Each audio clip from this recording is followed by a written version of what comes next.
A continuación le vamos a presentar a Aníbal Pordomingo. Tiene su título de grado de la Universidad Nacional de La Pampa, posee un máster en Ciencia Animal de la Universidad Estatal de Nuevo México y además en esta misma casa de estudio obtuvo su doctorado en Filosofía de Ciencias Animal.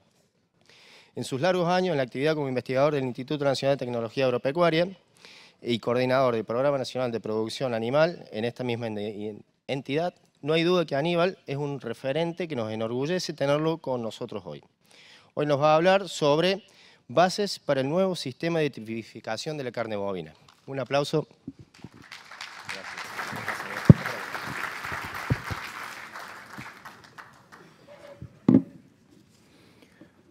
Bueno, buenos días a todos.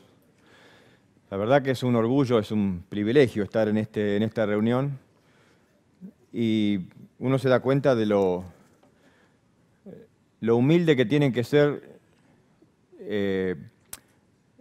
los aportes o contribuciones que uno hace porque ve la calidad y la experiencia que se va presentando en nuestros eventos.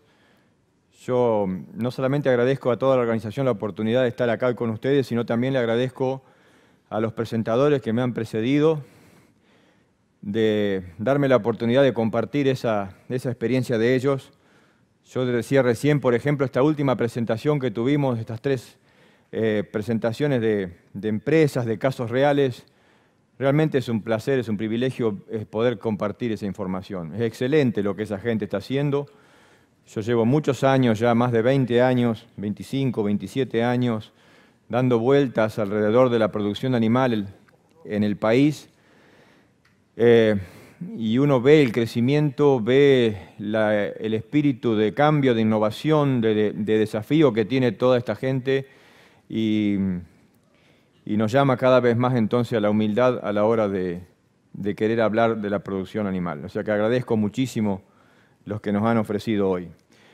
Simplemente, o nada menos tal vez, para el desafío de la producción animal del país y de todo eso que se viene hablando y de todas estas oportunidades que se están discutiendo hoy, que se vienen discutiendo, tal vez hay un tema que necesita una vuelta de tuerca, una revisión en el país y esto es lo que nos convoca hoy, hablar de estas bases o de esta cuestión de la tipificación o la calificación del producto que generamos, la carne bovina, la carne argentina.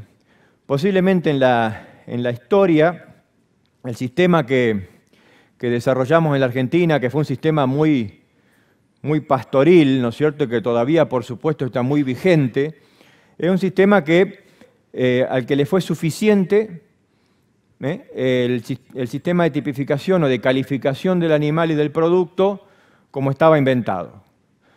Es un sistema que prácticamente premia al animal por su categoría, al animal por su conformación y su categoría, lo vamos a repasar, porque casi que la categoría hablaba de la edad y la dispersión etaria, la dispersión en edad era muy amplia, y casi la gran definitoria, junto con algo de la categoría, de la eventual carne o calidad de la carne, si así lo dábamos de llamar.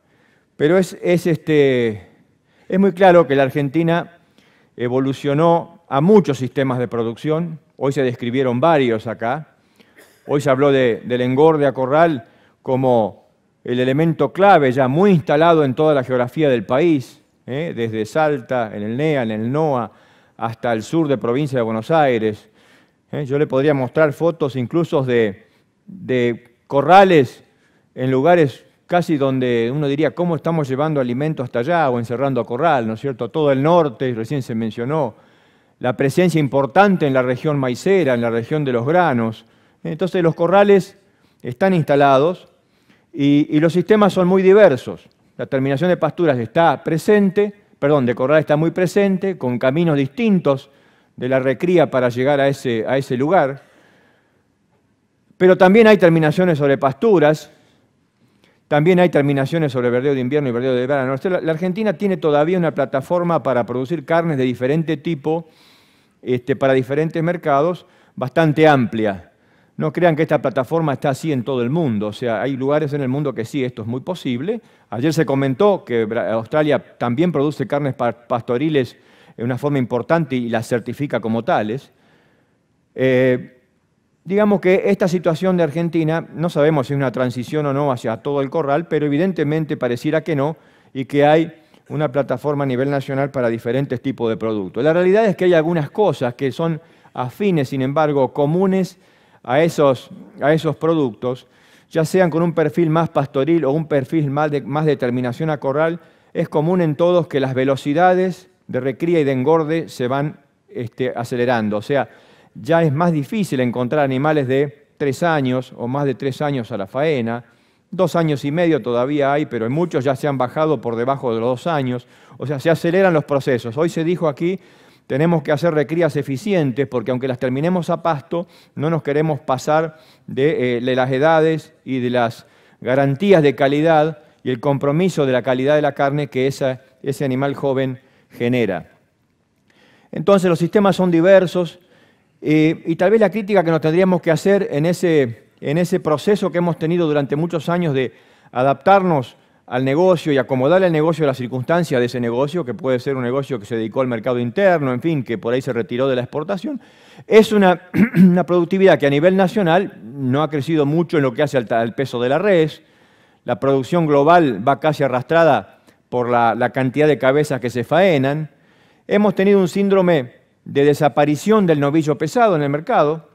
Sabemos, no es ninguna novedad, hoy hacemos casi todo novillito, y nuestro peso medio no ha aumentado, se ha quedado muy por detrás de lo que han hecho o lo que están haciendo otros países que juegan en las primeras ligas del negocio internacional. Sí nos viene ocurriendo que en esa situación de producción, y esto muchos de ustedes ya lo han visto seguro, donde el consumo actual por mero crecimiento vegetativo de la población se nos va arrimando prácticamente a la oferta, el saldo exportable es cada vez menor y bueno, aunque comamos 58, 57 kilos, en poco tiempo nos estaríamos comiendo cualquier excedente. Y eso puede ser bueno o puede ser malo. Puede ser bueno si queremos seguir como estamos, digamos que la ganadería tenga un rol relativo, no tendría mayor impacto en las economías regionales más que la que ya tiene.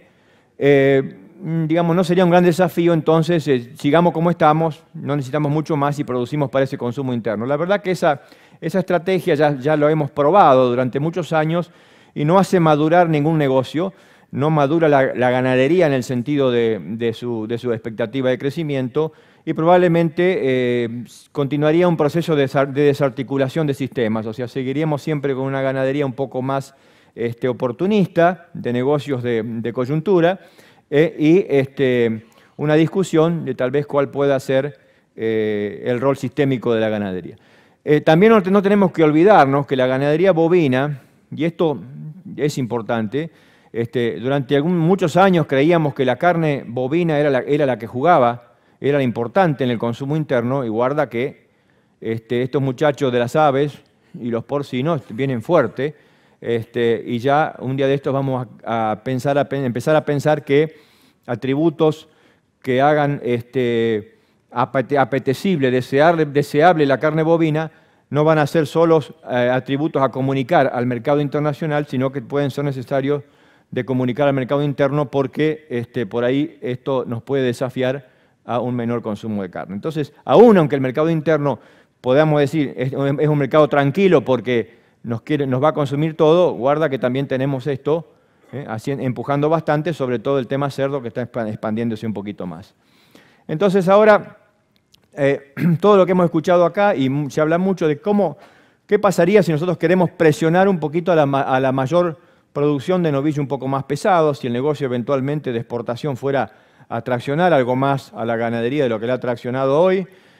A ese negocio de exportación le gusta el animal un poco más pesado, no conoce el animalito gordo de 380 kilos, peso vivo, le gusta mucho el animal de 450 o de 500 kilos, digamos, ¿se escucha esto?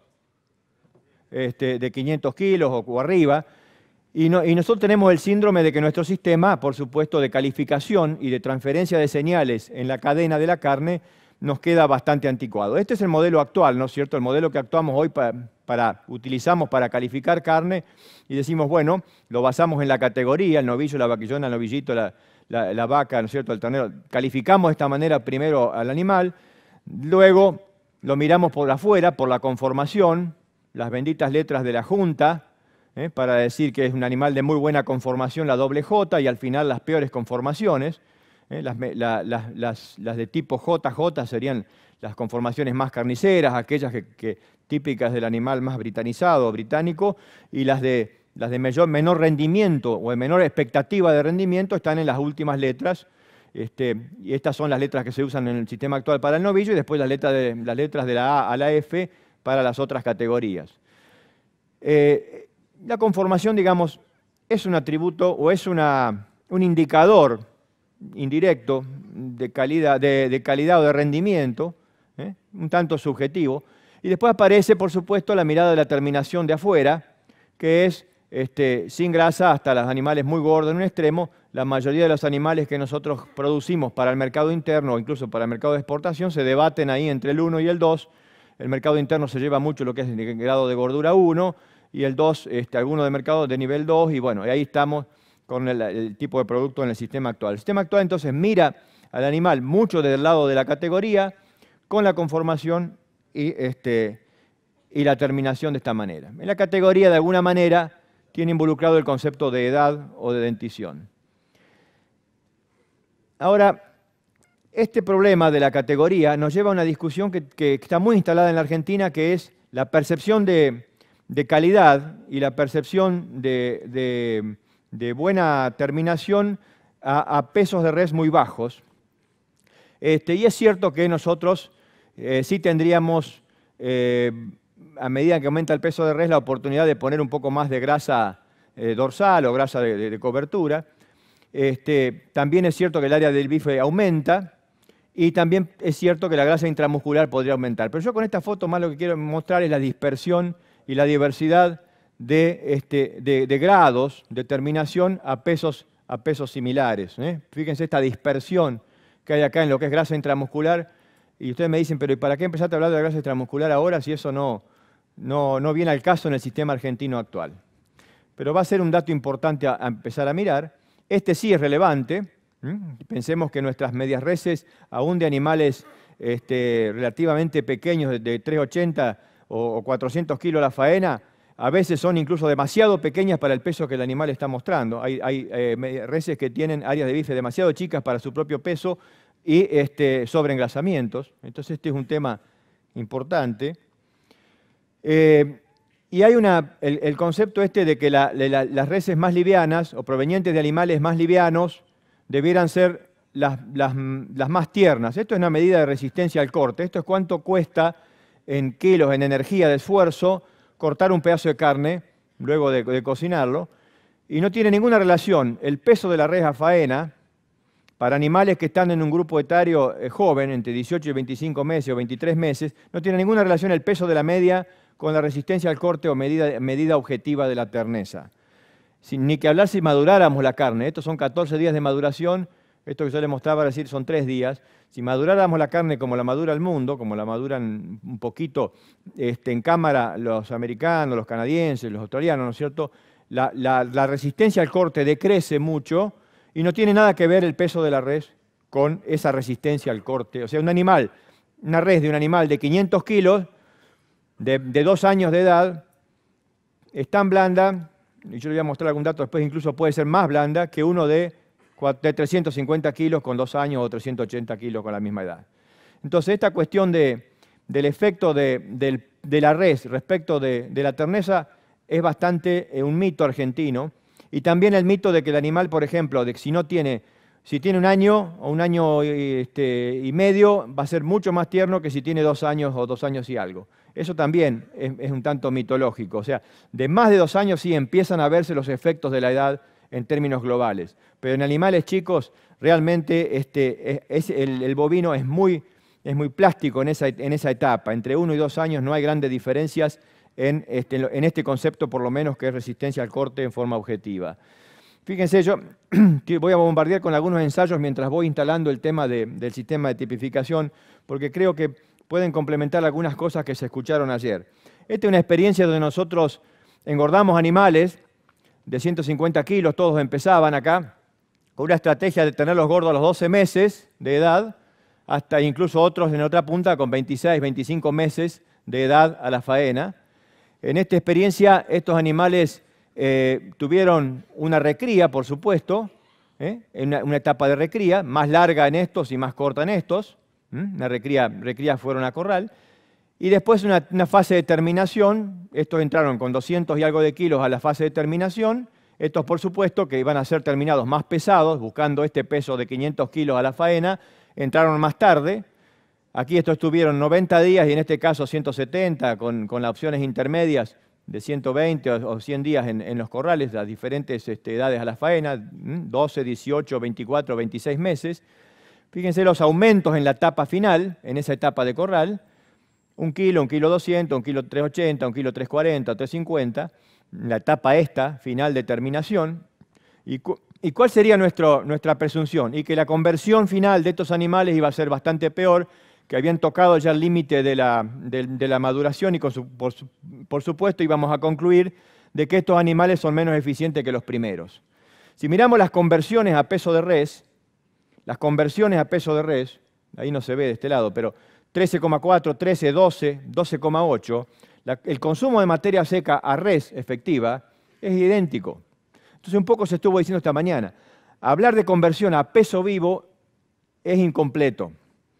Los rendimientos de res aumentan en este sentido, entonces a veces lo que creemos que estamos tirando, en realidad lo estamos convirtiendo a carne, con algún caso de algo de sobreengrasamiento, sí es cierto que puede ser. Fíjense estas conversiones, 7,6, 7,5, 7,1, 7,7. O sea, un animal bastante bien recriado y manejado ordenadamente en un corral, aún en un campo institucional que puede ser en el INTA, donde las cosas a veces se complejan porque es una institución complicada porque no es una empresa privada, aún así se pueden lograr algunas cosas bastante interesantes. Esta información se repite en numerosos ensayos, yo voy a mostrar algunos más.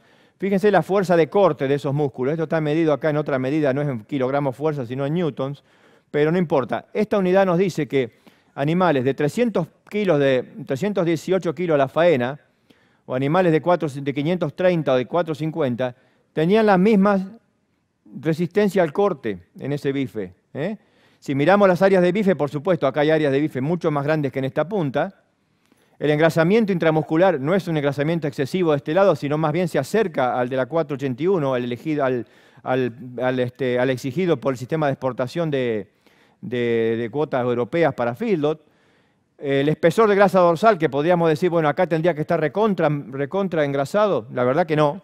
Usando una genética de un frame moderado, entre 4 y 5, y con esto la genética toda Angus, acá no hay nada raro. 8 milímetros, 8,4, 9 milímetros, vamos a ver algún caso de 10.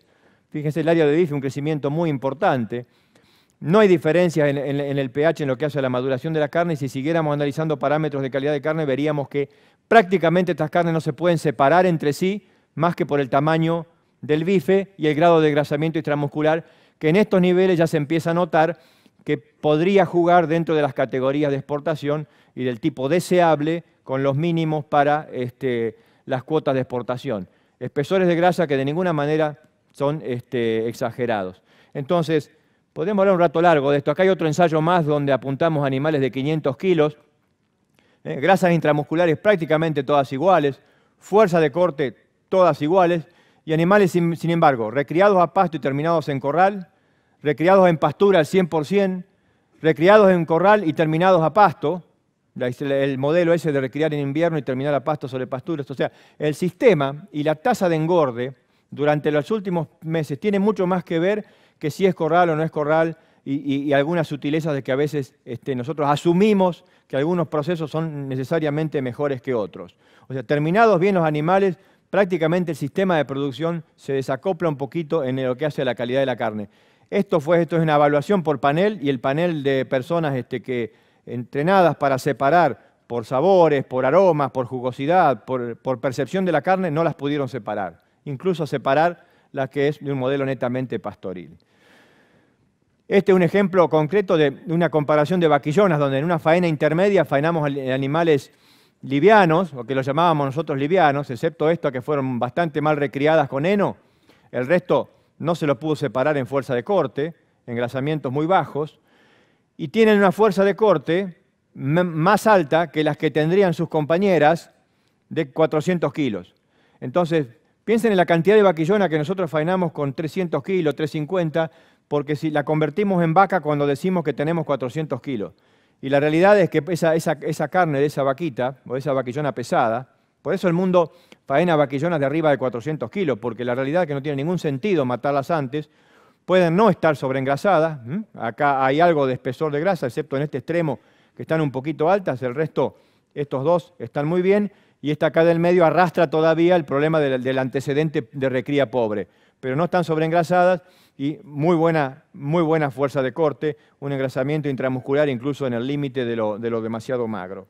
Entonces, no necesariamente un animal muy livianito y muy joven es mejor y tiene mejor calidad de carne que uno que tiene algo más de kilos y todavía está dentro de un intervalo etario de 2 años o menos.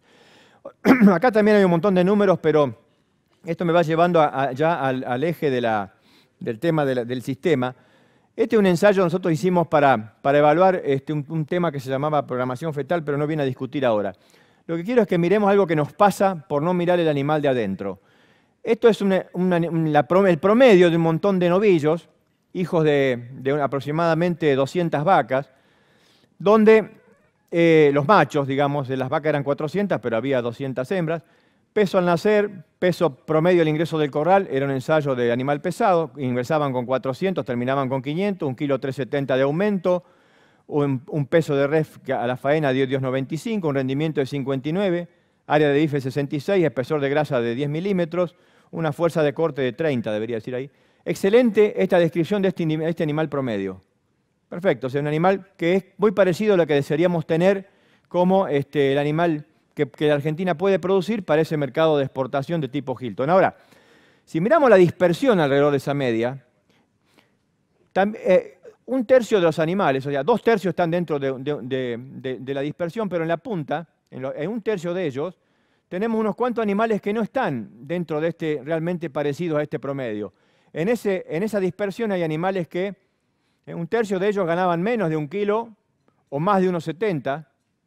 Si nos colocamos en las puntas, donde el 5% de ellos, había animales con 700 gramos y otro con 2 kilos. Y el que menor ganó 600 gramos y el que más ganó 2,01 kg.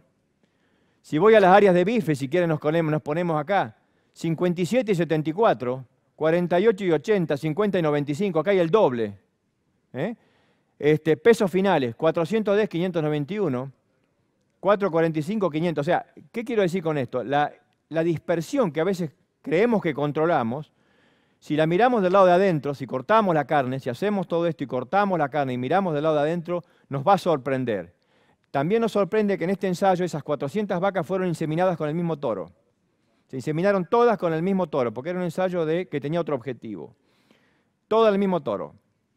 Y es de primo inseminación esto, porque después lo del repaso no se metió acá. Entonces, ¿cómo puede ser? Hija del mismo toro, con un rodeo Angus, que creíamos que era un rodeo homogéneo, los novillitos estos se parecían todos entre sí, y tenemos esta dispersión. Hay que mirar de adentro. Entonces, avanzamos en el sistema. ¿Qué se está proponiendo? Un sistema que, bueno, que tal vez siga evaluando la res, que siga mirándolo, siga teniendo alguna incidencia esta cuestión de la conformación, porque la gente quiere ver este indicador. A muchos en el mundo ya no les interesa ese indicador, pero bueno, sigámoslo mirándolo. También la cuestión de la terminación externa. Agregarle esta cuestión tal vez de las contusiones, por la pérdida. Una contusión en una media res afecta a toda la res, y no solamente es lo que se decomisa o genera pérdida por un corte que perdemos, sino además por la pérdida global por el estrés provocado en el animal. O sea, si una res tuvo una contusión o no, es importante de los dos lados, del lado del comprador de la carne y del lado del que la produjo. El color de la grasa, por esto de que si es un poquito más amarilla o menos amarilla, parece que hay que tenerlo presente y sirve para calificar. Lamentablemente puede ocurrir que mucho del mercado diga, bueno, queremos lo más blanco posible. Bueno, es así, el mercado manda, ¿no es cierto?, pero no necesariamente lo que es amarillo o amarillo suave es peor. Un animal de 2 años con grasas amarillas suaves o amarillas probablemente tiene una cantidad de antioxidantes y de carotenos mucho mayor que el que no tiene ese color en la grasa. Pero bueno, ahí el sistema lo propone incorporar. Y el peso de la media res o el peso de la res. Y por supuesto, acá estaríamos, por ejemplo, incorporando los índices que surgen de esta tabla. Y aparece este tema de la edad como muy contundente. Fíjense que acá desapareció la calificación de categoría. Acá no me importa si es novillo, si es novillito, si es vaquita. No tiene sentido hablar de eso cuando ya estamos calificando al animal por su edad, a través de la dentición o a través de la osificación de los cartílagos si no tenemos la dentición. Podemos calificar por edad, con índices de edad, por conformación, algunos dicen que ya, digamos, no sería demasiado necesario, la terminación, que es engrasamiento de cobertura, el color de la grasa y el impacto de las contusiones y el peso de la media. Si yo tengo una media de 120 o de 130 con esta edad, es más interesante que tener una de 100. ¿Por qué? Porque el animal que llegó a la misma edad, con todos estos atributos, y más kilos es porque es mejor, no peor. Un novillo que tiene más kilos a la misma edad es porque creció mejor, le fue mejor, lo desarrollamos mejor. Probablemente su rendimiento carnicero sea mejor. Hoy lo castigamos y lo pagamos al revés. El otro tema es que todavía no estamos mirando el animal de adentro. O sea, yo dije todo eso, es un acercamiento a un mayor rendimiento carnicero, a destrabar el problema de la categoría de esta calificación de la carne, pero todavía seguimos mirando la res de afuera. Y la res de adentro nos puede pasar esto. Estos son animales que nosotros hemos faenado en la experimental de Anguila. Estos no son fotos de la literatura ni ningún ensayo americano. Si miramos la res de adentro, empieza a ser interesante mirar unas cuantas cositas. El área de bife es inevitable, con escáneres, con lectores de diferente índice, leídos a mano, con la grilla. O sea, acá hay la discusión en la industria frigorífica de esto. Es muy interesante observarla porque todos desearíamos tener algún indicador de área de ojo de bife, pero si pudiéramos no cortar la carne, si pudiéramos no comprar un equipo lector y si pudiéramos tener un mago que diga cuánto mide, mejor. Como no tenemos mago por ahora, y bueno, hay que cortar, hay que medir de alguna manera el área o estimarla. El espesor de grasa dorsal es más fácil, porque hasta de afuera, sin cortar la media res, se puede hacer, y ya nos dan unos indicadores interesantes que, sumados a un indicador, al elemento o al estimador de grasa de riñonada, nos podría eventualmente aplicar la ecuación, permitir aplicar o ajustar la ecuación americana de estimación de rendimiento de magro, que un poco se habló ayer de que si está excesiva, es un indicador que habla del grado de rendimiento de rojo, que si está el animal muy engrasado, tiende a tener menos rendimiento, si está por debajo o está demasiado magro, su rendimiento carnicero puede ser mejor, pero los atributos de calidad de carne después empeoran. Pero ese sería un lindo dato para cosechar, y no tanto para nuestra observación en el mercado interno, que tiene poco interés en este dato, pero sí para que sea un vínculo o un elemento vinculante con los sistemas internacionales. Entonces, el área de bife, el espesor de grasa, serían interesantes. Y acá aparece también, tomando algunos elementos, ya que estamos mirando la carne, podemos mirar el color del músculo, que puede ser, por ejemplo, rojo claro, rojo oscuro, o muy oscuro, y el pH de la carne, que eso en el sistema australiano también está instalado. Estos dos elementos son muy interesantes porque están muy asociados luego a la calidad final de la carne. El pH ni que hablemos. En el sistema australiano, que ayer se estuvo mencionando, es discriminante prácticamente de lo que puede ser carne para enfriar y vender como cortes a carne de procesamiento. O sea, si los pH son más altos que esto, en muchas de esas recomendaciones son, muchachos, esta es carne para moler. Esto no es carne para vender en cortes y decirle al mundo que tenemos carne confiable desde el punto de vista de la terneza. Entonces, estos indicadores sería interesante que aparezcan en el sistema y que no estén, y que no estén ocultos en ninguna cosa, o sea, que el productor y las puntas lo puedan ver. Finalmente, hemos hablado de rendimiento carnicero, hemos hablado de mirar la res y mirar ese rendimiento carnicero y algunos atributos asociados a la calidad, pero algo que necesitamos para conectarnos con los sistemas globales es mirar el marmolado o el marbling o el grado de engrasamiento intramuscular, que es estimado por lectura de afuera. Ustedes me pueden decir, ¿para qué lo queremos? ¿Está asociado a la terneza? No. ¿Está asociado a qué? Está asociado a la presentación del bife, a la retención de humedad, al color, a la vida útil de la carne, a los sabores y aromas de la carne. O sea, esta pequeña cantidad de grasa intramuscular que está acá, adentro del bife es irrelevante desde el punto de vista de la nutrición humana. Es interesante que esté, si tenemos unas grasas saludables ahí adentro, mejor. 5% de grasa intramuscular acá, rara vez llegamos al 5%, 3, 4%, es nada, es muy poquito y ojalá sea esa la grasa que tengamos que comer, ¿cierto? Todos tenemos que comer un poco de grasa, ¿eh? Esa cantidad no nos va a generar un problema de colesterol ni de sobreconsumo de grasa. Nos puede generar un problema de colesterol o sobreconsumo de grasa si nos comemos todo esto todo el tiempo, la grasa externa, o nos comemos un asado con 30% de grasa. Pero esta grasa de ninguna manera atenta contra la salud. En realidad va a jugar al revés. Nos va a ayudar a calificar mejor a la carne que producimos y a mantener la integridad del área de bife o del ojo de bife, y está muy correlacionado con todo el rendimiento carnicero y la calidad de la carne de todo el animal, porque si no, estar mirando solamente este bife no tendría sentido.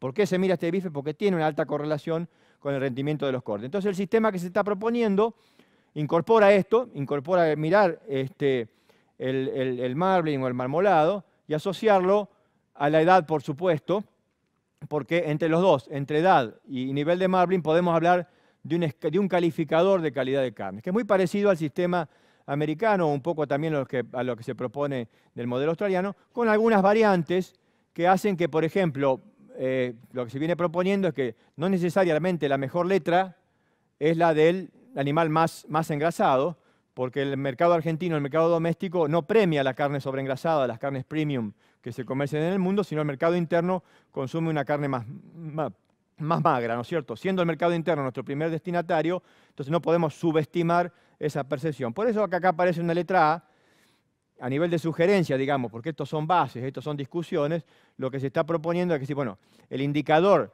de calidad a Doña Rosa, o sea, en el mercado interno, tiene que decirle que esa es una buena carne desde el punto de vista de su percepción. Estas E son para el tipo de exportación, que, bueno, si uno quiere las carnes premium, serían las equivalentes a las de tipo premium internacional. Podríamos hablar luego en esta escala de cómo se combinan estos niveles de engrasamiento intramuscular con las edades o los grupos de edad o indicadores de edad, porque claro, en la medida en que crecemos en edad, le vamos a exigir un poco más de grasa intramuscular, un poco más de terminación, porque no podemos entregar en estas edades más avanzadas animales muy magros y decir que son de la misma calidad que los animales más jóvenes. Pero ahí está todavía un pequeño espacio de ajuste que es más una discusión de tipo académico. Entonces podemos imaginar un sistema que mira al animal de afuera, que mira al animal de adentro, que presenta esa información en ambos sentidos, tanto al productor para atrás como al consumidor, le tira al consumidor un número, por ejemplo, A- sería equivalente al low choice de la escala americana, que sea un sistema tal vez leíble, que sea leíble de otros sistemas. Si usáramos el sistema, sobrepusiéramos sobre el sistema chileno, nos vamos a dar cuenta que ellos ponen mucho énfasis en la edad. El sistema americano no nos va a preguntar las otras cosas más que el tema del grado de rendimiento, la calificación de la carne, el low choice o premium, o high select, todo el sistema americano. Y también aspectos de color de la grasa pueden interesar. Esto sería las equivalencias al sistema australiano, ¿no es cierto? Donde le ponen peso a estas cuestiones, sobre todo el pH, el marmoreo, las cuestiones de color del músculo y de la grasa, y previamente en el sistema australiano, por supuesto, quieren saber si es de origen pastoril o de origen de feedlot, ¿no? Digamos, el sistema ¿dónde está? En esta etapa se ha propuesto esto al Ministerio en su momento, ya lleva como 2 años de discusión, ha habido idas y vueltas, falta el tema de la jiba, por ahí saca la jiba, entra la jiba, hay toda una discusión con eso, no está claro, porque algunos muchachos no quieren que esté tan presente la jiba, yo casi que coincido con eso. Pero, bueno, ahí falta esa discusión. Falta mucho esto de que ¿Cómo incorporaría la segunda fase o la segunda etapa una planta que no puede cortar carne, que simplemente hace medias reses, ¿no es cierto? Que tiene el problema del corte y del costo operativo del corte y de esas mediciones, la cámara de frío y el ciclo 2 que le sigue a eso, porque para una vez que uno corta una media, tiene que ir a desarmado, a despostado. Y es lo que ha hecho el mundo, digamos, es lo que transita todo el mundo que quiere comerciar carne. Nosotros tenemos este problemita todavía que nos parece que bueno, que el mercado interno no nos tracciona en ese sentido, entonces no es tan necesario. Yo muestro esto acá porque si queremos competir con algunos que ayer se describió bastante bien, muy bien el sistema australiano, estos muchachos que están en primera, que quieren ser protagónicos en el negocio de la carne a nivel global, son bastante serios, o sea, tienen sistemas de trazabilidad, por supuesto que son sistemas voluntarios, allí no hay demasiada obligatoriedad en eso, pero está yendo prácticamente la industria de la carne a calificarse de alguna manera y aparece mucho de certificación o instrumentos de certificación, desde las, por ejemplo, ofertas de carne certificada orgánica, carnes pastoriles australianas, distintas certificaciones que se le va sumando para garantizar esa calidad. Contra eso uno compite, con eso uno se encuentra cuando quiere entrar en esos mercados de calidad. La otra cosa que es importante entender, el mundo quiere comer más carne, ¿no es cierto? Vamos subiendo las carnes totales, pero guarda que las carnes totales no las vamos a empujar desde la ganadería bovina, ¿eh?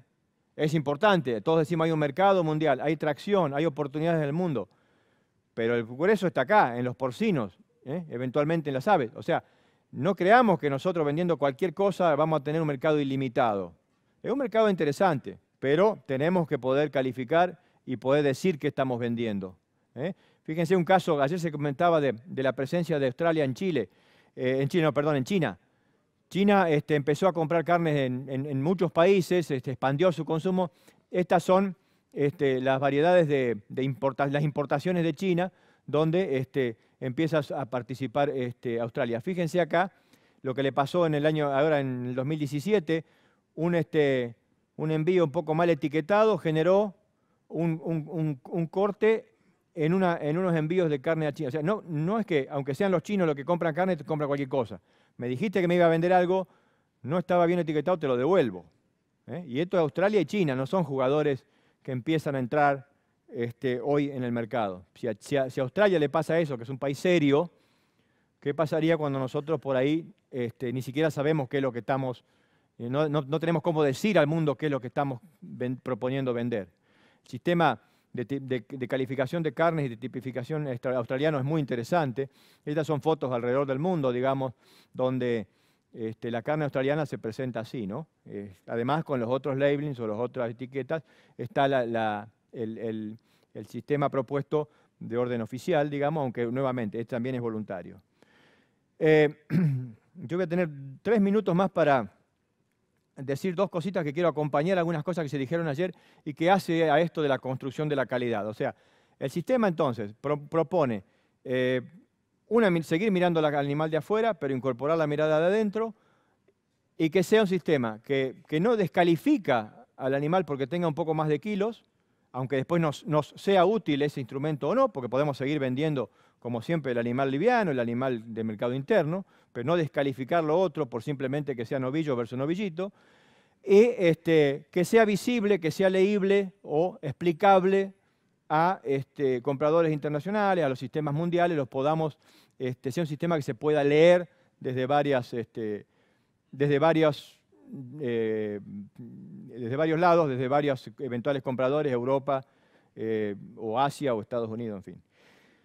2 palabras respecto de lo que ayer se mencionaba de la cuestión de los efectos residuales de hacer las cosas bien o mal y cómo afecta eso a la calidad de la carne.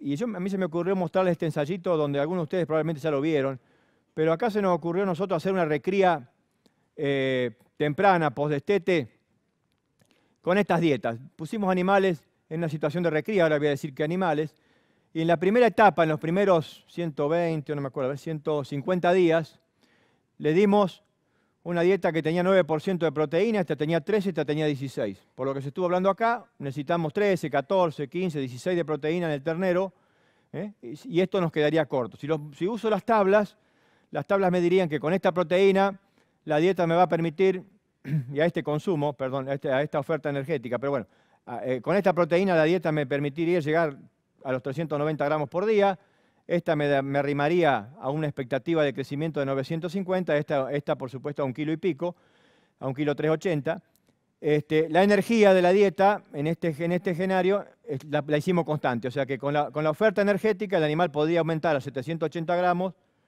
y si la proteína no fuera limitante, bueno, esos 780 gramos se tendrían que expresar. ¿Se entiende hasta ahí?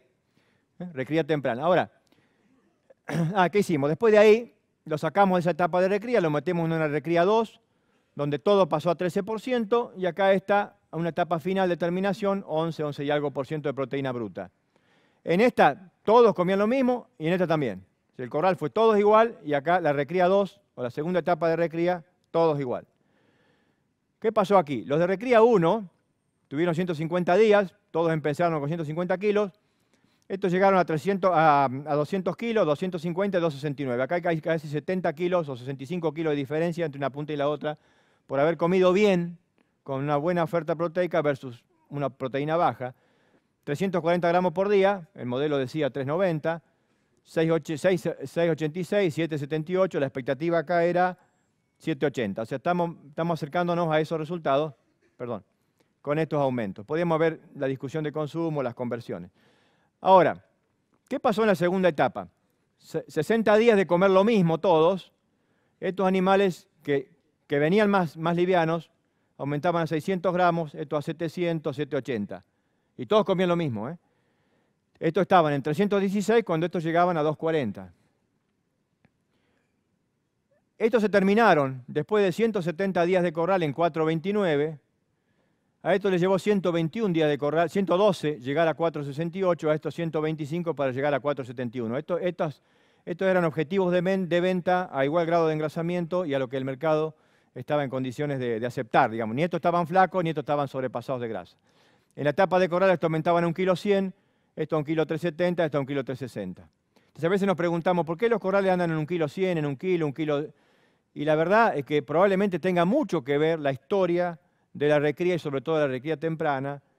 Le podemos sumar a esto la etapa del ternero al pie de la madre. Entonces cuando yo escuchaba el destete precoz y nos dio 800 gramos por día, me pareció extraordinario escuchar eso, porque si el destete precoz me va a dar 300, 400 gramos por día, probablemente nunca me permita construir un novillo del tipo de exportación.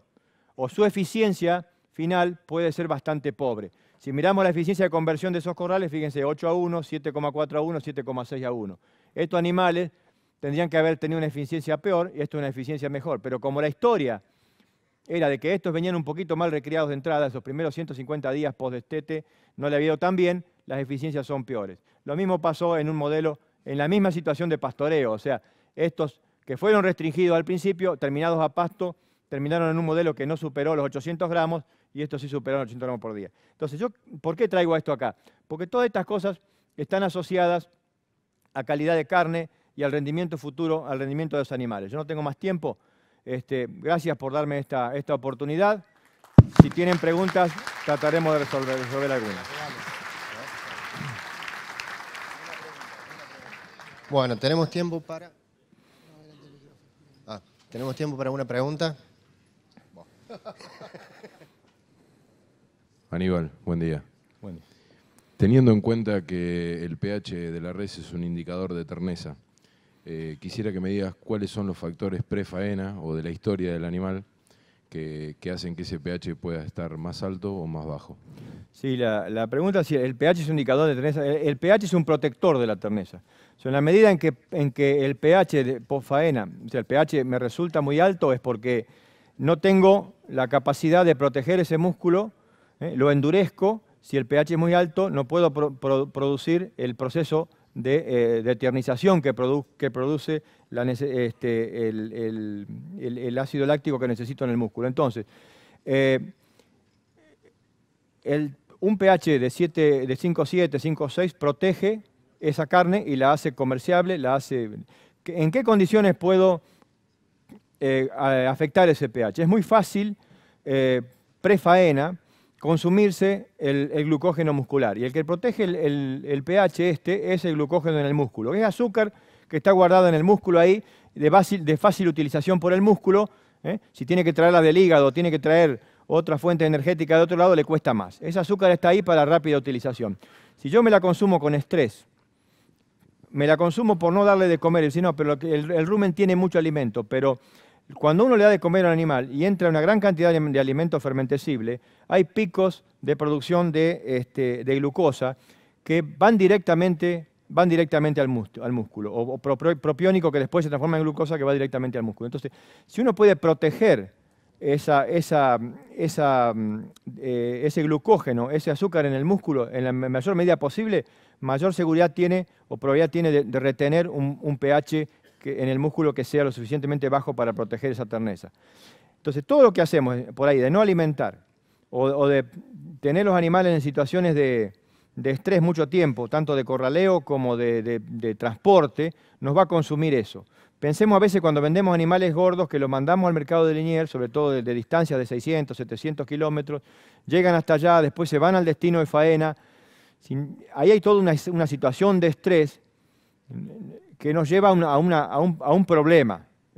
Si uno trataría de tener el animal en el mejor estado de tranquilidad posible y lo mejor alimentado posible hasta el momento de faena. En realidad eso no se puede porque la industria tiene sus tiempos, o sea, uno puede llegar con un animal hoy y faenarlo a los 10 minutos, pero no podemos darnos periodos muy largos de ayuno y de movimientos, de cambio de corrales, de cambio de ambiente. El estrés de los animales en el cambio de ambiente, o sea, cambio de corrales, es alto, aunque a veces no lo percibimos. ¿Cuándo vemos el estrés? Cuando se quiere saltar los corrales, cuando anda a los golpes. Ahí ya tenemos un nivel de estrés demasiado crítico o agudo. Pero hay un estrés crónico o de más largo plazo que a veces lo arrastramos de 5 o 6 días antes, cuando empezamos a separarlos para pesarlo y ver si lo vamos a vender, después lo encerramos al otro día para hacer alguna cuestión más, leerle las caravanas, después lo dejamos encerrados para cargar. O sea, hay animales a los que los venimos manipulando a veces 3 o 4 días hasta que decidimos cargarlo y después se van a la faena. Entonces, no nos tenemos que consumir el glucógeno. El corral, en realidad, ayuda bastante porque la oferta de glucosa o de propiónico en las dietas de alto grano, de mucho almidón, cargan bastante de glucógeno al músculo. Ahí tenemos un poquito más de margen.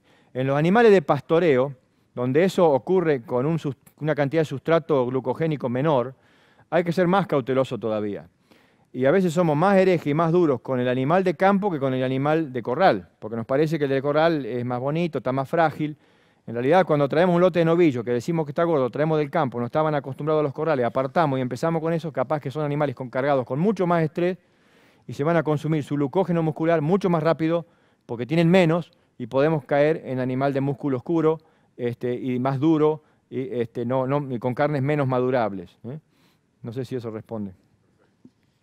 Bueno, damos un fuerte aplauso.